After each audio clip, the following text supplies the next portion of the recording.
ভুল তওবা করবে আমি আল্লাহ আমি তওবাকারীকে বেশি পছন্দ করি। জোরে বলুন সুবহানাল্লাহ। যুবক বাড়ি চলে গেছে, যাওয়ার পরে কয়েকদিন পরে তার মামা শ্বশুর আছে, জামাই গো আসসালামু আলাইকুম। ওয়া আলাইকুম সালাম। মামু কেমন আছেন? কইছে মামু আল্লাহ দিলে ভালো আছি। জামাই আপনি আমার একটা ভাগ্নি জামাই, আমার মেয়ের জন্মহনা চুক্তি করবো, কাল মোহর বাঁধবো। জামাই গো আমার ভাগ্নিকে নিয়ে কালকে চলে যাবেন। কইছে মামু গো আল্লাহ যদি নিয়ে যায় আমি যাব। আর আল্লাহ ওয়ালা লোক মুত্তাকি লোক আল্লাহ উপরে তাওয়াক্কুল তো বেশি করে গো, ঠিক না বিধি? আল্লাহ যদি নিয়ে যায় আমি যাব, যখন ঠিক না বিধি? কইছে মামু আল্লাহ যদি নিয়ে যায় আমি তোমার ভাগ্নিকে নিয়ে কালকে যাব। মামু চলে গেলেন, মামা শ্বশুর চলে গেলেন, রাত্রি পেয়ে গেলেন। বিবি বলছে স্বামী গো আমার মামার একটা বেটি করেছে, জন্মহরণা চুক্তিবদ্ধ করবে। ও স্বামী বিড়াল আমি চলে যাব। স্বামী বলছে আমি তো রেডি হয়েছি, তুমি বিড়াও। না আপনি কই রেডি হয়েছেন? কে?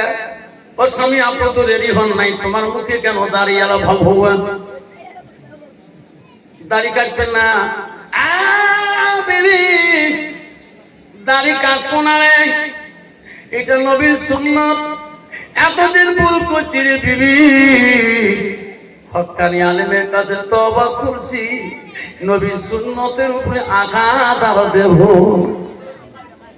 বিবি রে চলো আমি চলে যাই তোকে নিয়ে। কেন স্বামী আপনার এত বড় দাড়ি হয়েছে, আমার যত দুলে ভাই আসবে, যত ভাই সাহেব আসবে, একটাও দাড়ি নাই।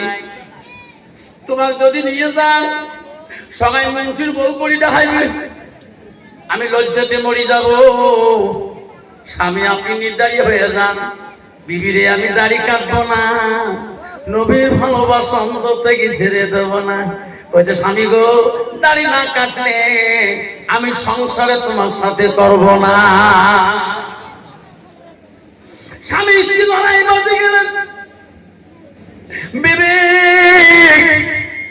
আমার মুখে দাঁড়িয়ে কেন তুমি রাগ করো, তোমার অসুবিধা কি হলো? স্বামী গো আগর থেকে আমি দাড়িওয়ালা পছন্দ করি না, আজকে তুমি হঠাৎ করে 2-3 মাস থেকে দাড়ি বানাও না, দাড়িতেছো না কেন? ও স্বামী আমি বাড়ি চলে যাবো একাই, এই দাড়িওয়ালা স্বামী নিয়ে আমি বাড়িতে যাব না। মা শুনে রেখো মা, তো দাড়ি থাকা স্বামী কি করমা? বিয়ের বাড়িতে একজন জামাই আসে না, কোন ধরা কমে 10 জন 15 জন জামাই আসে, ধরে কোন ঠিক না ঠিক? মা দাড়িওয়ালা জামাই যদি হয় আর যদি খারাপ যদি শালি থাকে, ওই দাড়িওয়ালা স্বামী জামাইকে দুলে ভাইকে ইয়ে করতে ভয় পাবে। কারণ মুর্শিদে খারাপ কথা বলা যাবে না, শয়তান করে বান্দি ওই সবার কাছে ঠাপাং ফুচুক কর, ওই বান্দার কাছে চাস না তো চৌড়ে গাল ফাটে দেবে। যখন সুবহানাল্লাহ। মা গো ওই স্বামীর যদি দাড়ি থাকে মা, ওই দাড়িওয়ালা স্বামীর ইজ্জতের দিকে কোন নারী লোক করতে পারবে না। মা তুমি কেন বোঝো না? দাড়িওয়ালা নবীর সুন্নাত আছে মা, তোমার স্বামী কোনোদিনও অপর মেয়ের দিকে তাকাইলে মেয়েটা খারাপ পাবে। এই দাড়িওয়ালা আমার নজরে খারাপ তাকাইলো কেন?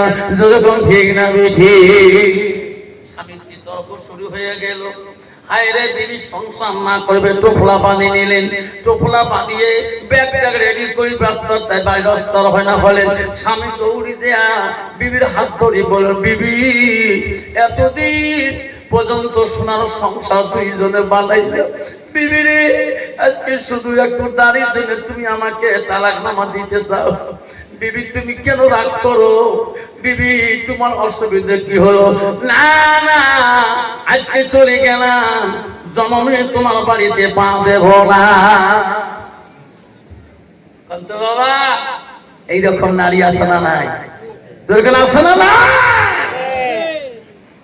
বাবা দাঁড়িয়ালা বলবি মৌলানা সাহেব দেখলে হাই আল্লাহ, মা বোনেরা জানো না মদিনা রাষ্ট্রপতির মেয়ে হযরতে মা আয়েশা সিদ্দিকা, আবু বকর 2টা মেয়ে ছিলেন। 1 নম্বর মেয়ে ছিল হযরতে আসমা, আর 2 নম্বর মেয়ে ছিল হযরত মা আয়েশা সিদ্দিকা। মা বলে না মনে রাখে হযরত আয়েশা ছিল কোরআনের হাফিজা। তফসির আছে মা আয়েশার যদি রূপ দুনিয়ার নারীরা একটা আঙুলের রূপ দেখতো আয়েশা, দুনিয়ার নারীরা পাগল হয়ে যেত। যদি কোন সুবহানাল্লাহ। আর বর্তমান যুগের নারী সাধারণ রূপ নিয়ে স্বামীর সাথে অহংকার করে। যদি কোন ঠিক না বেঠি, স্বামীকে বলে স্বামী যদি কালা হয় স্বামীকে কালা মাসান করি কয়, কাল দুদম কালা মাসান দাও দলা মাসান। যদি কোন ঠিক না বেঠি, মা বোনেরা খবরদার মা। রাষ্ট্রপতি মেয়ে হযরতে মা আয়েশা এত সুন্দরী ছিল মা, এত রূপবতী ছিল। নবীজি বাড়ি আসলে আয়েশা খানা খাইতে দিত। আমার মা আয়েশা আম্মা ধরে এত গুণ ছিল রে, এত রূপ ছিল, হালকা পাতলা নারী ছিল গো। নবীজির বয়স কি, আয়েশার বয়স কি? নবীজির বৃদ্ধ বয়স, আয়েশা তখন যৌবন কাল আছে। যেরকম সুবহানাল্লাহ।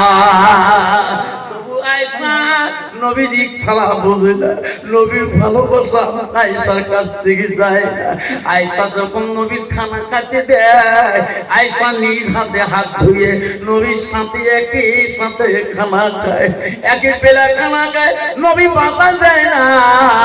আমার আয়েশা আমাকে সাথে খানা খাইতে ভালো পায় রে। আয়েশা গোস খায়া হাড্ডি গুলা থালিতে রাখি দেয়। আয়েশার কামড়া হাড্ডি গুলা রাসূলুল্লাহ সেবে সেবে রসগুলো খায়। আয়েশা পানি খায় ওই গিলাসে রে রাখার সাথে সাথে নবীজি ওই সাথে ঠোঁট লাগে পানি মুখে নিয়ে খায়। আয়েশা বলতো নবী, নবী গো আমি হাড্ডি খাইলাম, আমার হাড্ডি গুলো চুষি চুষি কেন রস খান? ও নবী আমি পানি খাইলাম, ওই সাথে আপনি কেন মুখ লাগিয়ে দিয়ে পানি খান? নবী বলছে আয়েশা তোমার কামড়া হাড্ডি যদি আমি নবী খাই, আমার কামড়া হাড্ডি যদি তুমি আয়েশা খাও, তুমি যে সাত দিয়ে পানি খাইছো ঠোঁট লাগে, আমি নবী যদি সেই সাত দিয়ে পানি খাই, আয়েশা আল্লাহর কাছে সেই পানিটা রহমতের পানি হয়ে যায়, সেই হাড্ডিটা রহমতের হাড্ডি হয়ে যায়। আমার উম্মতিরা স্বামী স্ত্রী খাবে আয়েশা, আমি রাসূলুল্লাহ বড় খুশি হয়ে যাব। জোরে বল সুবহানাল্লাহ। বর্তমান যদি নারী যে সুন্দরী হয় তখন তো স্বামীর আয়েশা বস্তু খাইতে চাই কি খাবি তা বুঝলাম। কালকে আফসার মামা আসছে ভু দেখতে স্বামী বলে সারা ভাত খাওয়া খায়, সারা সরকারি তুই কত বউ যে বিড়ি খায় বউ যারা সারা বুদ্ধু নাই যেরকম ঠিক না বিধি তাতে খাইস নিয়ে জীবনে খাং না এলাকা দুলে ভাই ট্রাফিক পুলিশ নে মাপে মাঝে দিলে ভাই ওই স্পিরিচুয়াল খায় আসলে সাথে ছাড়ে না যেরকম ঠিক না বিধি। আমার বলে না তোমার স্বামী ব্যতীত অন্য পুরুষ বিকোনা পুরুষের সাথে এক লোকমা খানা খাওয়া, ওই দিন তুমি একটা হারাম খানা খালি।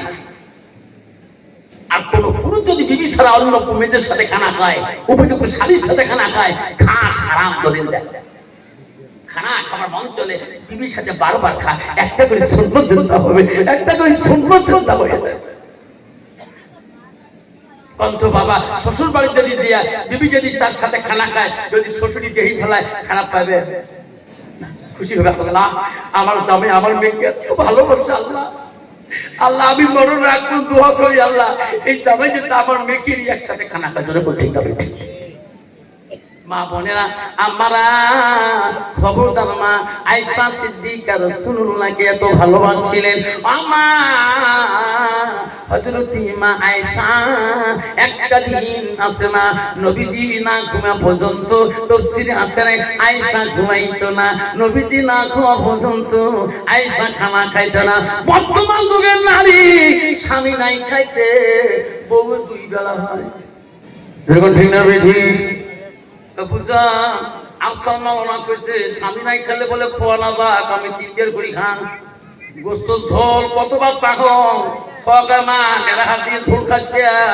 হুজুর কইছে হারাম, কইছে তুই খান ঝোলটা গোসাহি দেহ নেড়া দিয়ে কত নারী আছে বাবা, ঝোলো কেমন সবজি হোক, শ্যান হল না অচান হল, মেয়েরা হাত দিয়ে মারি দে। ঠিক না বিধি? কারণ ওই মেয়েটার ভিতরে এলিমের অভাব। ওই মেয়েটা যদি এলিম পাইতো রে, ওই মেয়েটা বাহাত ব্যবহার করতো না। ওই ছেলেটা যদি এলিম পাইতো রে, বাহাত দিয়ে চা খায়া আর সিগারেট লাগাইতো না। আল্লাহ রাসূল বলল, মান সালাকা তারিকান ইলতামিসু ফি ইলমান, তোরা যদি ইলমের রাস্তা যদি চলতে চাও, সেই রাস্তা যদি ঘুরতে চাও, তালাশ করতে চাও, সেই রাস্তায় তুমি চলবা। আল্লাহ রাসূল বলল সাল্লাল্লাহু আলাইহি তারিকা লিল জান্নাত, সেই রাস্তাটা হলো জান্নাতি রাস্তা। যেরকম সুবহানাল্লাহ। দুষ্ট মেয়ে তো মাদ্রাসায় ছেলেরা দিতেছে, একটা ছেলে সেই রূপবতী। পৃথিবীর মধ্যে একজন নবী ছিল। আল্লাহ পৃথিবীর রূপটাকে দুই খণ্ড করতে, শোনেন,